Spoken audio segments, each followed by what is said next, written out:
Hello dear loving student, कैसे हैं बेटा आप लोग। तो आज हम लोग लेकर के आ गए हैं मॉक टेस्ट 15 और डिस्कस करते हैं बेटा मॉक टेस्ट 15 के क्वेश्चंस। तो सबसे पहला क्वेश्चन है, which one is wrong statement, total orbital angular momentum of electron S orbital is zero, L की वैल्यू जीरो होती है, and orbital is designated by 3 quantum number, which an electron in an atom designed by the 4 quantum number. Electronic configuration of nitrogen आप देख रहे हैं 1s2 2s2, यहां पे जो स्पिन है वो गलत दिया हुआ है। ठीक है, तो आंसर हो गया 51 का 3। Boric acid and acid because it molecule, देखिए बोरिक एसिड होता है वो वीक मोनोबेसिक एसिड होता है। बोरिक एसिड जो है हमारा वीक मोनोबेसिक एसिड होता है। ये एक OH आयन जो होता है वो एक्सेप्ट करता है फ्रॉम वाटर, BOH थ्राइस, एक OH आयन एक्सेप्ट करता है, BOH4 -1। ठीक है, इसीलिए इसको हम लोग बोलते हैं वीक मोनोबेसिक एसिड। तो 52 का आंसर जो है वो 3 है। 53, name the gas that can readily neutralize acidified KMnO4। देखिए यहां पे KMnO4 अपने मैक्सिमम ऑक्सीडेशन स्टेट में है, तो ये रिड्यूस होगा। ठीक है, और जो दूसरा इसके साथ जो होगा वो ऑक्सीडाइज होगा। ये ऑलरेडी अपने मैक्सिमम में है, ये भी मैक्सिमम में है, तो इनका ऑक्सीडेशन नंबर बढ़ाने का कोई चांस नहीं है। लेकिन SO2 जो होता है ये +4 में है, तो +4 से 6 में जाता है, यानी SO2 जो होता है SO4 माइनस में चेंज होता है। यानी अगर इसका आप रिएक्शन देखें तो 2MnO4 -1 5SO2 +2H2O, ये चेंज होता है 2Mn+2 और 4 हाइड्रोजन आयन में। Acidified KMnO4 is strong oxidising agent. ठीक है ना, species that undergoes oxidation with KMnO4 decolorise the CO2 NO2 P2O5 already in highest oxidation state, so they cannot be further oxidized, while SO2 can further oxidize with KMnO4 to give sulfate ion। तो answer हो गया इसका 2। चलिए question number 54 में हमें पता करना है नंबर ऑफ मॉलिक्यूल्स। देखिए 18 ml वाटर का मतलब होता है 1 मोल वाटर, 1 मोल में होते हैं N0 हमारे मॉलिक्यूल। 0.18 का मतलब हो गया 0.18 by 18 mole into Avogadro number. यहां पे देखिए 0.00224 divided by 22.4 into Avogadro number. 10⁻³ का मतलब हो गया इंटू N0। तो मैक्सिमम नंबर ऑफ मॉलिक्यूल 54 का आंसर देखेंगे तो फर्स्ट आ जाएगा। चलिए 55 में आते हैं। The molar conductivity, simple formula है इसका, lambda m is equal to 1000 K upon molarity. आप वैल्यू पुट कर दीजिएगा, 55 का आंसर जो है वो 2 आ जाएगा। 56, यहां पर हम लोग देखते हैं Mn का, ये Mn का अगर हम लोग ऑक्सीडेशन स्टेट देखें तो Mn यहां पर +3 में है। +3 का मतलब हो गया 3d5 4s2 में से 3 इलेक्ट्रॉन निकालेंगे तो D4 आया। D4 अगर स्ट्रॉन्ग फील्ड लिगेंड है तो D2sp3 होता है। मैंने आपको याद कराया था कि D1 D2 और D3 के साथ कोई भी रहे यह हमेशा D2sp3 बनता है। D4 D5 D6, ठीक है ना, लास्ट में D8 D9 D10, इनके साथ कोई भी रहे हमेशा sp3d2 बनाता है। D7 इनके साथ स्ट्रॉन्ग फील्ड लिगेंड होने पर D2sp3 बनता है, वीक फील्ड लिगेंड होने पर sp3d2 बनता है। इस हिसाब से इसके अंदर हाइब्रिडाइजेशन जो है D2sp3 होगा with octahedral. Answer 3 is correct. 57, decreasing order of ionisation energy, उसका आपको याद होगा, मैंने एक मंत्र याद कराया था 11 22 435, 11 22 435, यानी S1 P1 S2 P2 P4 P3 P5 और सबसे ज्यादा P6 होता है क्योंकि ये इनर्ट गैस है। इनर्ट गैस स्टेबल होता है, इसलिए आंसर इसका क्या हो गया 3। नियॉन, क्लोरीन, फास्फोरस का सल्फर से ज्यादा होता है। मैग्नीशियम का एल्युमिनियम से ज्यादा होता है, मैंने बताया था। अगर एटॉमिक नंबर का डिफरेंस 1 हो तो जिसका कॉन्फ़िगरेशन स्टेबल होता है उसकी आयोनाइजेशन एनर्जी ज्यादा होती है। Which of the following element can not be detected by Lassaigne test? तो 58 का आंसर जो है बेटा 2 है। इसमें हम लोग कहते हैं fluorine can not be detected by Lassaigne test because of its inability to form the precipitate like other halogen, chlorine, bromine, iodine. It form a precipitate with silver fluoride which is soluble in water, so fluoride cannot be detected by Lessaigne test. 59 which of the following is paramagnetic?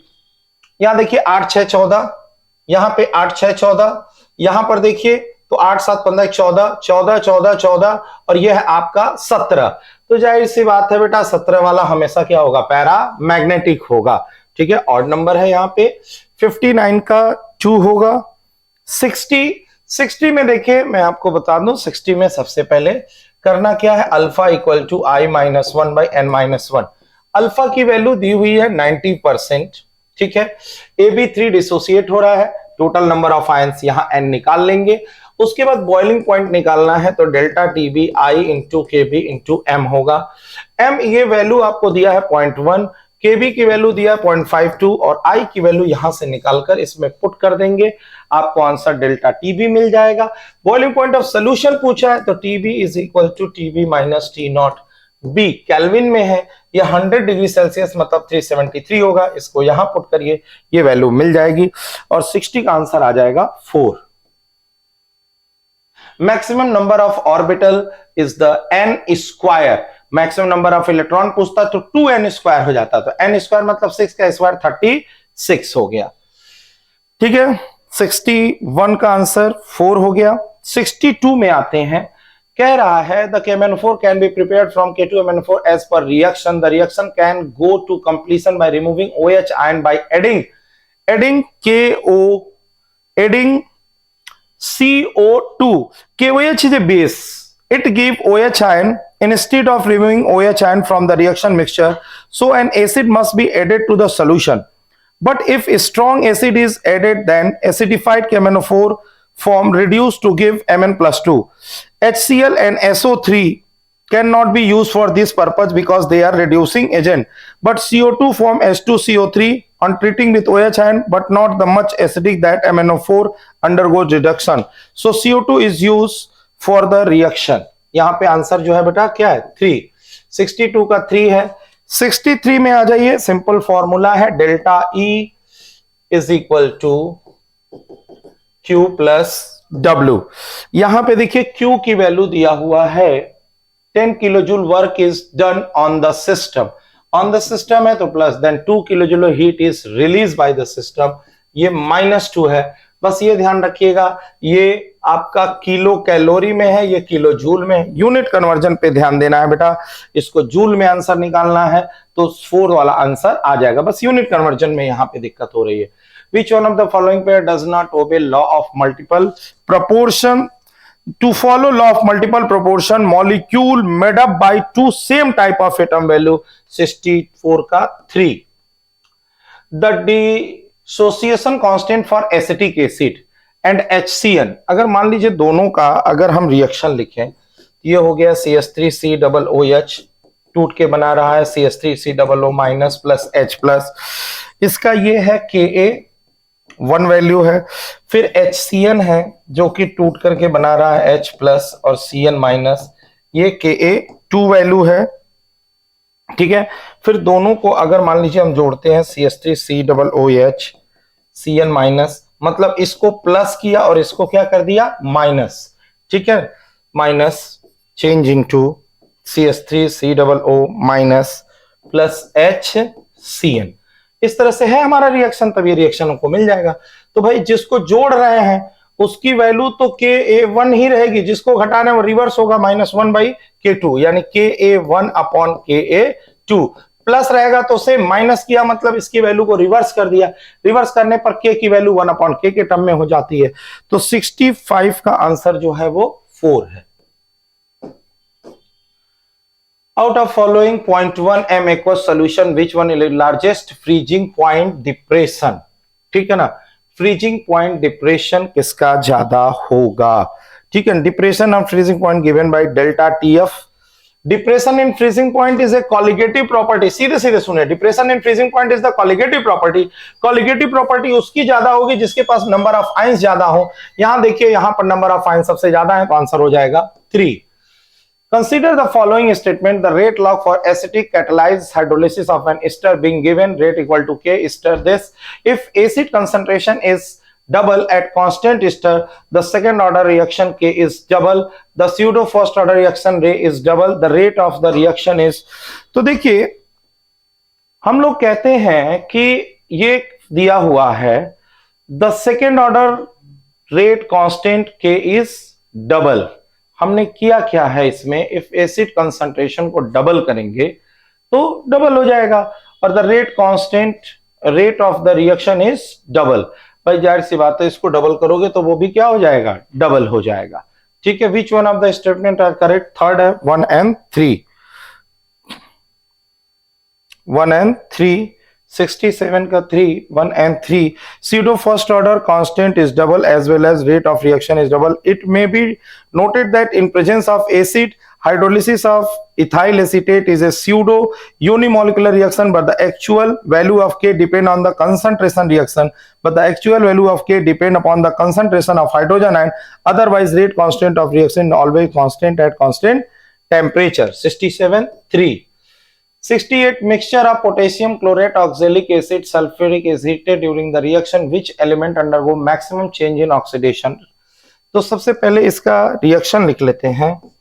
KClO3 plus C2H2O4 oxalic acid plus H2SO4 change into K2SO4 plus CO2 plus KCl plus H2O। तो यहां से chlorine undergo the maximum change, यहां पे +5 है, यहां पे -1 है, तो आंसर क्लोरीन हो जाएगा। Following acid has been arranged in order decreasing acidic strength, identify the correct order. तो 69 का higher the electronegativity of atom attached with 1000 greater is the acidic strength, 69 का 1। Which one of the following statement of reaction is incorrect? तो order of reaction is always whole number, यही गलत है, बाकी सब सही है क्योंकि फ्रैक्शन भी हो सकता है। 71 phenol is most acidic among the given option. In phenol the electron withdrawing phenol ring polarises the OH bond therefore facilitating the release of hydrogen ion. More the phenolate ion is stabilised by resonance. 71 का 2 है।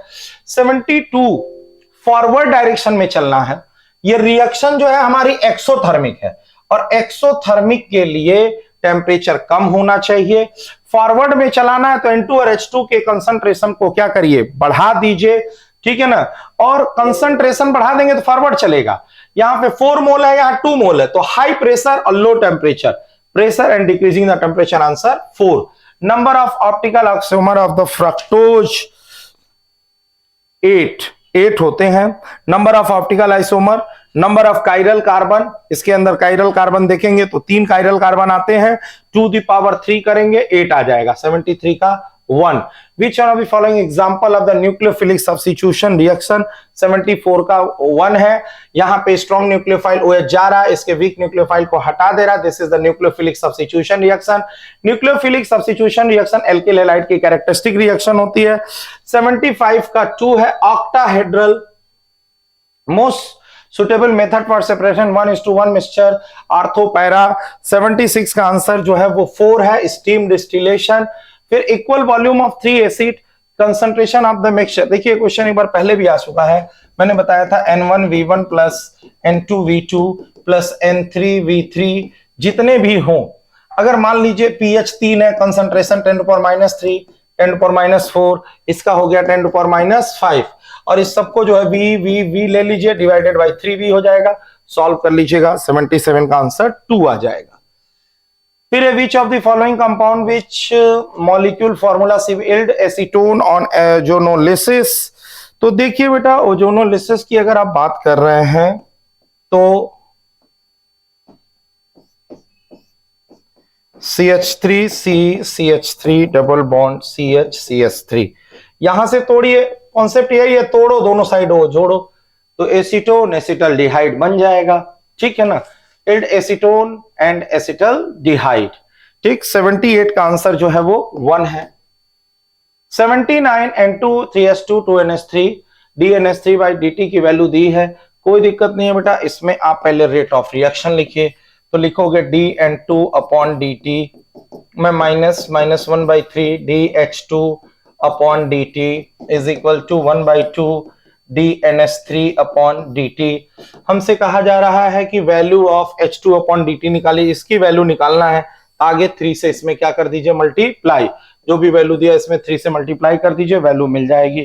ठीक, 79 का answer, the value of minus dH2/dt will be,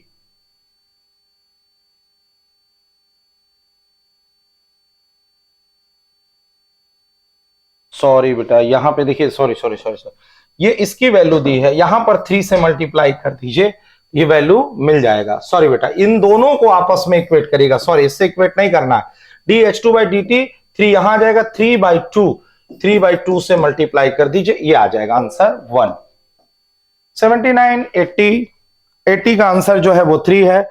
in aryl lone pair of electron and nitrogen atom is decolorized over the benzene ring, making it less available for the donation, so aryl halide are less basic than alkyl amines। 81 देखिए, इसमें simple सा, सबसे पहले आपको ना इसके pentene की reaction लिखनी पड़ेगी। C5H12 change into 5CO2 plus 6H2O, और यहां पर हम डेल्टा जी इक्वल टू करेंगे delta G product minus delta G reactant. सबका डेल्टा जी दिया हुआ है, सॉल्व करके यहां से डेल्टा जी निकालेंगे, -3387 किलो जूल आ जाएगा, इसको जूल में हमने बदल दिया। उसके बाद delta G is equal to -NFE0 cell लगाएंगे, डेल्टा जी यहां पुट कर देंगे, और यहां पर N की वैल्यू कहीं से भी आप चेंज निकाल के ले लीजिएगा, यहां से कार्बन और यहां से कार्बन का चेंज लीजिएगा, डेल्टा की चेंज वैल्यू 32 आएगी, और पुट करिएगा, ये पूछा हुआ क्वेश्चन है, 1.09 इसका आंसर आ जाएगा। 82 वेपर प्रेशर ऑफ 2 लिक्विड, देखिए बिल्कुल सिंपल है, PS is equal to P0A(XA) plus P0B(XB)। मान लीजिए एक का जो है 80 है और दूसरे का जो है 60 है, और मोल्स दोनों के दिए 3 मोल ऑफ P, तो 3/5 2/5 सॉल्व कर लीजिएगा, 82 का आंसर आ जाएगा 4। 83 यहां पे डेल्टा S पॉजिटिव है, मतलब एंट्रोपी क्या कर रही है, बढ़ रही है, तो डेल्टा Ng चेक कर लीजिए, ये फर्स्ट वाले में डेल्टा Ng की वैल्यू जो है ग्रेटर देन 0 है। एसिटोफिनोन 84 में बेटा आंसर 1 आएगा, इसको एल्डोल कंडेंसेशन भी बोलते हैं, 84 का आंसर 1 है। 85 का 3 है। ठीक है, इसमें देखिए आयोनाइजेशन की पहचान होती है अंदर वाला बाहर, बाहर वाला अंदर, ये वाला जो है ज्योमेट्रिकल शो करेगा। NO2 जहां भी आएगा बेटा वो आपका जो है लिंकेज आइसोमेरिज्म शो करेगा, और यहां पर OX ट्वाइस Cl2 ये जो है आपका ऑप्टिकल आइसोमेरिज्म भी शो करता है। तो 85 का आंसर जो है बेटा 3 है। ठीक है, 86 2 है। इस इलेक्ट्रोनेगेटिविटी याद करने के लिए मैंने आपको बताया था कि बेटा lithium, beryllium, boron, carbon, nitrogen, oxygen, fluorine, 1 से शुरू करिए, 0.5 जोड़ते चले जाइए बेटा, खटाखट आपको जो है इलेक्ट्रोनेगेटिविटी सबकी याद हो जाएगी। Sodium, magnesium, aluminium, silicon, phosphorus, sulphur, chlorine, 0.9 से शुरू करिए, 1.2, 1.5, 1.8, 2.1, 2.5 और ये हो गया 3। यहां से यहां तक 0.3 है, यहां 0.4 है, यहां 0.5 है। तो अब देख सकते हैं 86 का जो आंसर है वो है 2। 87 का आंसर 2 है। 88 का आंसर 4 है। 2 के MnO4 जब चेंज होता है तो K2MnO4 प्लस MnO2 और O2 बनाता है। 88 का आंसर 4 है। 89 में देखिए, 89 में हमसे कह रहा है हीट ऑफ एटमॉइजेशन, मतलब bond dissociation energy of PS3, जिसमें 3 pH बॉन्ड है। ये वैल्यू 228 के बराबर हो गई। यहां से pH की वैल्यू हमने निकाल दिया, तो ये आ गया pH की वैल्यू, यहां से निकाल लेंगे तो 76। जब हम बात कर रहे हैं 4 की, तो यहां पर देखिए 4 PH बॉन्ड होंगे और एक PP बॉन्ड होंगे। ये वैल्यू 355 के बराबर है। पीएच की वैल्यू आप पुट करिए, पीपी की वैल्यू निकाल लीजिए तो 51 आ जाएगा। तो 89 का आंसर 1 है, 90 का आंसर 1 है। Acidic nature directly proportional to oxidation number होता है। 91 का आंसर 1 है। 92 का आंसर जो है वो 4 है। ठीक है, फ्री एक्सपेंशन में वर्क डन 0 होता है, स्पॉन्टेनियस में डेल्टा जी निगेटिव होता है। ठीक है ना बेटा, तो 92 का आंसर जो है वो 4 है। 93 का आंसर 3 है। 94 का आंसर 1 है, क्योंकि Cl जितने बाहर होंगे वही आयोनाइज होंगे और व्हाइट प्रेसिपिटेट देगा। 95 का आंसर 4 है। Specific heat capacity of substance is greater than solid state than in liquid state. फिर 96 का आंसर जो है वो 3 है, एपीमर। 97 का आंसर जो है वो 4 है। 98 आईयूपीएसी सिंपल है बेटा, 98 का आंसर 1 है। 99, देखिए 99 में कुछ नहीं करना है, आपको heat of formation of methane लिखना है। C+2H2 चेंज इनटू CH4, बस इसी रिएक्शन पे सेट करिए। ये और ये रिवर्स है, इसका मतलब ये माइनस जाएगा। यहां पर सेम साइड है, सेम साइड है, इसको 2 से गुणा करके प्लस करिए। ये सेम साइड है, ये प्लस कर दीजिए। बस यही प्रोसेस आपको फॉलो कर देनी है। 99 का आंसर 2 आ जाएगा। Now come to the last question, the partial hydrolysis. देखिए, जब भी आप पार्शियल हाइड्रोलिसिस की बात करते हैं तो HCF4 का जब पार्शियल हाइड्रोलिसिस होता है तो HCOF2 और 2HF बनाता है। लेकिन इसी HCF4 का जब 3H2O से होता है तो ये Hc प्लस HCO3 F2 और HF बनाता है। ये पार्शियल हाइड्रोलिसिस है, तो 100 का आंसर जो होगा वो 3 होगा। ठीक है बेटा, तो ये हो गए आपके मॉक टेस्ट 15 के क्वेश्चन के डिस्कशन। ठीक है बेटा, इसको देखते रहिएगा और जहां भी कोई कंफ्यूजन हो उसको पूछते रहिए। Thank you so much, all the best.